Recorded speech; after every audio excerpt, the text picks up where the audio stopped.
ವಯನಾಡಿನ detail. Rahul Gandhi 1 lakh ಮತಗಳ ಅಂತರದಿಂದ ಮುನ್ನಡೆಯಲಿದ್ದಾರೆ ವಯನಾಡು ಲೋಕಸಭಾ ಕ್ಷೇತ್ರದಿಂದ. ಸೊ ಈ ಪ್ರಶ್ನೆ ಇರೋದು ಈಗ 2 ಕ್ಷೇತ್ರದಲ್ಲೂ ಅವರು ಮುನ್ನಡೆಯಲಿದ್ದಾರೆ. ಗೆದ್ರೆ ಯಾವ ಕ್ಷೇತ್ರವನ್ನು ಉಳಿಸ್ಕೊಳ್ತಾರೆ, ಯಾವುದನ್ನು ರಿಸೈನ್ ಮಾಡ್ತಾರೆ? ಸೊ ಈ ಪ್ರಶ್ನೆಯೂ ಕೂಡ ರೈಸ್ ಆಗುತ್ತೆ. ಇದ್ರ ಜೊತೆಗೆ ರಾಯ್ಬರೇಲಿಯಲ್ಲೂ ರಾಹುಲ್ ಗಾಂಧಿ ಮುನ್ನಡೆಯಲಿದ್ದಾರೆ, ವಯನಾಡಿನಲ್ಲೂ ಮುನ್ನಡೆಯಲಿದ್ದಾರೆ. ಇಲ್ಲಿ ಒಂದು ಬಹಳ interesting detail. Wayanad last time ಎಲ್ಲರೂ ಅವರನ್ನ ತೊರೆದಂತ ಸಂದರ್ಭದಲ್ಲಿ ಕೈ ಹಿಡಿದಂತ ಕ್ಷೇತ್ರ. ರಾಯ್ಬರೇಲಿ ಅವರ ತಾಯಿ ಪ್ರತಿನಿಧಿಸುವಂತ ಕ್ಷೇತ್ರ ಮತ್ತು ಅವರ ಫ್ಯಾಮಿಲಿ ಪ್ರತಿನಿಧಿಸ್ತಾ ಬಂದಂತ ಕ್ಷೇತ್ರ. ಸೊ ಯಾವುದು ಆಯ್ಕೆ ಯಾವುದು? ಸೊ ಈ ಪ್ರಶ್ನೆಯೂ ಕೂಡ ಮುಂದಕ್ಕೆ ರೈಸ್ ಆಗಬಹುದು ಅಂತ ಅನ್ಸುತ್ತೆ. ಕೊಯಮತ್ತೂರಿನಲ್ಲಿ ಅಣ್ಣಾಮಲೈ ಅವರಿಗೆ ಭಾರಿ ಹಿನ್ನಡೆ. ಆರಂಭದಿಂದಾನು ಹಿನ್ನಡೆಯಲ್ಲಿದ್ದಾರೆ ಅಣ್ಣಾಮಲೈ.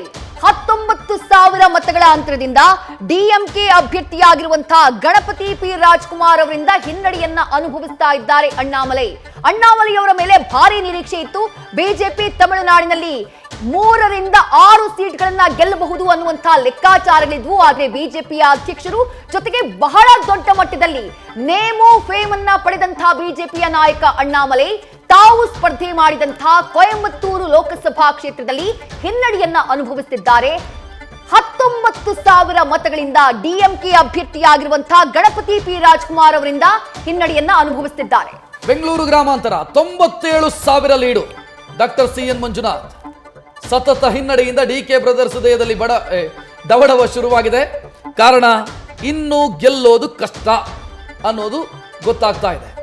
97,000 ನೀವು ನೆಕ್ಸ್ಟ್ ರೌಂಡ್ ಅಲ್ಲಿ ಹೆಂಗ್ ಮ್ಯಾಚ್ ಮಾಡೋದಕ್ಕೆ ಸಾಧ್ಯ ಇದೆ ಅಂದ್ರೆ ನೆಕ್ಸ್ಟ್ ರೌಂಡ್ ಅಲ್ಲಿ ಬರುವಂತ ಎಲ್ಲಾ ಮತಗಳು ಕೂಡ ಅದು DK ಸುರೇಶ್ ಅವರಿಗೆ ಚಲಾವಣೆಯಾಗಿದ್ರೆ ಮಾತ್ರ ಸಾಧ್ಯ. ಸೊ ಅದು ಅಸಾಧ್ಯ ಅಂತ ನಾವು ಇದನ್ನು ಹೇಳಬೇಕಾಗತ್ತೆ. ಸೊ ಅಂತ ಸಾಧ್ಯತೆ ಬಹಳ ಕಡಿಮೆ. ಸೊ ಆ ಕಾರಣಕ್ಕಾಗಿ ಡಾಕ್ಟರ್ ಗೆಲುವು ನಿಶ್ಚಿತವಾಗ್ತಾ ಇದೆ, ಡಾಕ್ಟರ್ ಗೆಲುವು ಖಚಿತ ಆಗ್ತಾ ಇದೆ. ಮಂಡ್ಯದಲ್ಲಿ ಕುಮಾರಸ್ವಾಮಿ 1.5 ಲಕ್ಷ ಲೀಡು, ಸುಮಾರು 1.5 ಲಕ್ಷ ಲೀಡಲ್ಲಿ ಕುಮಾರಸ್ವಾಮಿ ದಾಪುಗಾಲು ಹಾಕ್ತಾ ಇದ್ದಾರೆ. ಸ್ಟಾರ್ ಚಂದ್ರು ವಿರುದ್ಧ ಭರ್ಜರಿ ಗೆಲುವಿನತ್ತ. ರಾಜ್ಯದಿಂದ ರಾಷ್ಟ್ರ ರಾಜಕಾರಣಕ್ಕೆ ಕುಮಾರಸ್ವಾಮಿ ಎಂಟ್ರಿ ಆಗುವ ಸಾಧ್ಯತೆ ಇದೆ. ಒಂದು ವೇಳೆ ಇದೇ ನಂಬರ್ ಏನಾದರೂ ಬಂತು ಅಂತ ಅನ್ಕೊಳ್ಳೋಣ, 290, ಇವ್ರದ್ದು 2 ಸೀಟೋ 3 ಸೀಟೋ, ಆಗ ಕುಮಾರಸ್ವಾಮಿ ಅವರಿಗೆ ಬಾರ್ಗೇನಿಂಗ್ ಪವರ್ ಜಾಸ್ತಿ. ಇಂಥ ಪೋರ್ಟ್ಫೋಲಿಯೋ ಕೊಡಿ ಅಂತ ಕೇಳಬಹುದು.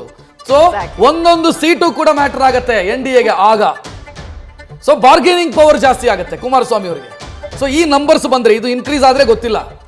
ಬಿಜೆಪಿಗೆ ಎಲ್ಲಾದ್ರೂ ಬಹುಮತ ಬರದೆ NDAಗೆ ಬಹುಮತ ಬಂತು ಅಂತಂದ್ರೆ ಕುಮಾರಸ್ವಾಮಿ ಅವರು ಇನ್ನಷ್ಟು ಸ್ಟ್ರಾಂಗ್ ಆಗ್ತಾರೆ. ಕೇಂದ್ರದಲ್ಲಿ 3 ಸೀಟ್ ಇರಬಹುದು, ಬಟ್ 3 ಸೀಟು ಕೂಡ ಬಹಳ ಪ್ರಮುಖ ಆಗುತ್ತೆ. ಧಾರವಾಡದಲ್ಲಿ ಪ್ರಹ್ಲಾದ್ ಜೋಶಿ ಮುನ್ನಡೆಯನ್ನ ಕಾಯ್ದುಕೊಂಡಿದ್ದಾರೆ.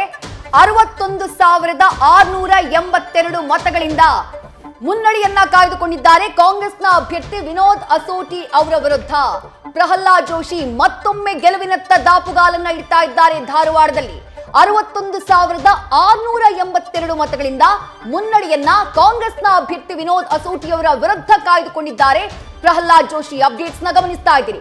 ಮತ್ತೊಂದು ಕಡೆ ಸ್ಟೇಟ್ ಟ್ಯಾಲಿಯನ್ನ ನೋಡ್ತಾ ಇದ್ದೀರಿ. 28 ಲೋಕಸಭಾ ಕ್ಷೇತ್ರಗಳಲ್ಲಿ 16ರಲ್ಲಿ ಬಿಜೆಪಿ ಮುನ್ನಡೆಯನ್ನ ಕಾಯ್ದುಕೊಂಡಿದೆ. ಕಾಂಗ್ರೆಸ್ 10ರಲ್ಲಿ ಡಬಲ್ ಡಿಜಿಟ್ ನಾವು ಬರ್ತೀವಿ ಅನ್ನುವಂತಹ ವಿಶ್ವಾಸದಲ್ಲಿದ್ದು ಕೆಪಿಸಿಸಿ ಅಧ್ಯಕ್ಷ DK ಶಿವಕುಮಾರ್. ಆ ಡಬಲ್ ಡಿಜಿಟ್ ನ ರೀಚ್ ಆಗಿದೆ ಕಾಂಗ್ರೆಸ್. ಬಟ್ ಹೀಗೆ ಇರುತ್ತಾ, ಇನ್ಕ್ರೀಸ್ ಆಗುತ್ತಾ ಅಥವಾ ಕಡಿಮೆ ಆಗುತ್ತಾ ಕಾದು ನೋಡಬೇಕು. JDS 2ರಲ್ಲಿ 1ರಲ್ಲಿ ಆಲ್ರೆಡಿ ಗೆಲುವು. ಮತ್ತೊಂದು ಕಡೆ ಮಂಡ್ಯದಲ್ಲಿ HD ಕುಮಾರಸ್ವಾಮಿ ಅವರು ಮುನ್ನಡೆಯನ್ನ ಕಾಯ್ದುಕೊಂಡಿದ್ದಾರೆ. ಧಾರವಾಡದಲ್ಲಿ ಪ್ರಹ್ಲಾದ್ ಜೋಶಿ ಭರ್ಜರಿ ಲೀಡ್ ನಲ್ಲಿದ್ದಾರೆ. 61,000 ಮತಗಳ ಅಂತರದಲ್ಲಿ ಪ್ರಹ್ಲಾದ್ ಜೋಶಿ ಮುನ್ನಡೆಯಲ್ಲಿರುವ ಮುಖಾಂತರ ಮತ್ತೊಮ್ಮೆ ಅಂದ್ರೆ ಧಾರವಾಡ ನಾರ್ತ್ ಅಂತ ಕ್ಷೇತ್ರ ಇತ್ತದು. ಆ ನಂತರ 3 ಸಲ ಒಮ್ಮೆ ಧಾರವಾಡ ನಾರ್ತ್ ಅಲ್ಲಿ, ಆನಂತರ 3 ಸಲ, ಒಟ್ಟು 4 ಸಲ ಪ್ರಹ್ಲಾದ್ ಜೋಶಿ ಗೆದ್ದಿದ್ದಾರೆ. ಈಗ 5ನೇ ಸಲ ಅವಕಾಶವನ್ನು ಪಡ್ಕೊಳ್ಳುವಂತ ಸಾಧ್ಯತೆ ಇದೆ. ಅದಕ್ಕೂ ಮೊದಲು ಕೂಡ ಆ ಕ್ಷೇತ್ರ ಬಿಜೆಪಿಯ ಭದ್ರಕೋಟೆ. ಡಾಕ್ಟರ್ ವಿಜಯ್ ಸಂಕೇಶ್ವರ್ 3 ಬಾರಿ MP ಆಗಿದ್ರು ಅದೇ ಕ್ಷೇತ್ರದಲ್ಲಿ. ಸೊ ಈಗ ಧಾರವಾಡ ಮತ್ತೊಮ್ಮೆ ಪ್ರಹ್ಲಾದ್ ಜೋಶಿ ಅವರು ಗೆಲ್ಲುವಂತ ಮುನ್ಸೂಚನೆ ಕಾಣ್ತಾ ಇದೆ.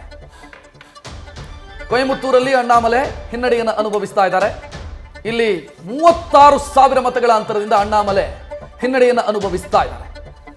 ಸೊ ಇಲ್ಲಿ ಒಂದು ಸಾಧ್ಯತೆ ಇತ್ತು, ಅಣ್ಣಾಮಲೈ ಗೆಲ್ತಾರೆ, ಕೇಂದ್ರದಲ್ಲಿ ಮಂತ್ರಿ ಆಗ್ತಾರೆ, ಈ ರೀತಿಯ ಲೆಕ್ಕಾಚಾರಗಳೆಲ್ಲ ಇತ್ತು. ಬಟ್ ಅಣ್ಣಾಮಲೈ ಸೋಲೋದು ಖಚಿತವಾಗ್ತಾ ಇದೆ. 36,000 ಮತಗಳ ಅಂತರದಲ್ಲಿ ಅಣ್ಣಾಮಲೈ ಹಿನ್ನಡೆ ಅನುಭವಿಸ್ತಾ ಇದ್ದಾರೆ. ಇಲ್ಲಿ ತಮಿಳುನಾಡಲ್ಲಿ ಅವರಿಗೆ ಇದ್ದಂಥ ಮೇಜರ್ ಪ್ರಾಬ್ಲಮ್ ಯಾವುದು ಅಂತಂದ್ರೆ 0ದಿಂದ ಪಕ್ಷವನ್ನ ಕಟ್ಟಬೇಕಿತ್ತು. 0ದಿಂದ ಪಕ್ಷವನ್ನ ಕಟ್ಟೋದು ಅಂತಂದ್ರೆ ಅಷ್ಟು ಸುಲಭದ ಕೆಲಸ ಅಲ್ಲ, ಅದು ತಮಿಳುನಾಡಿನಂತ ದ್ರಾವಿಡ ಭೂಮಿಯಲ್ಲಿ. ಸೊ ಆ ಚಾಲೆಂಜ್ ಅನ್ನ ಸ್ವೀಕರಿಸಿ ಅಣ್ಣಾಮಲೈ ಪ್ರಯತ್ನ ಮಾಡಿದ್ರು. ಎನ್ ಮಕ್ಕಳ್ ಅಂತೆಲ್ಲ ಯಾತ್ರೆಯನ್ನ ಮಾಡಿದ್ರು. ಪ್ರಧಾನಿ ನರೇಂದ್ರ ಮೋದಿ ಅದರ ಸಮಾರೋಪದಲ್ಲಿ ಭಾಗಿಯಾದರು. ಅಣ್ಣಾಮಲೈ ಗೆಲ್ತಾರೆ ಅನ್ನುವಂಥ ನಿರೀಕ್ಷೆ ಸೃಷ್ಟಿಯಾಗಿತ್ತು. ಈಗ ಪರ್ಸೆಂಟೇಜ್ ನಾವು ನೋಡಬೇಕಾಗತ್ತೆ, ಎಷ್ಟು ಪರ್ಸೆಂಟ್ ತಗೊಂಡಿದೆ ತಮಿಳುನಾಡಲ್ಲಿ ಬಿಜೆಪಿ ಓಟು ಅಂತ.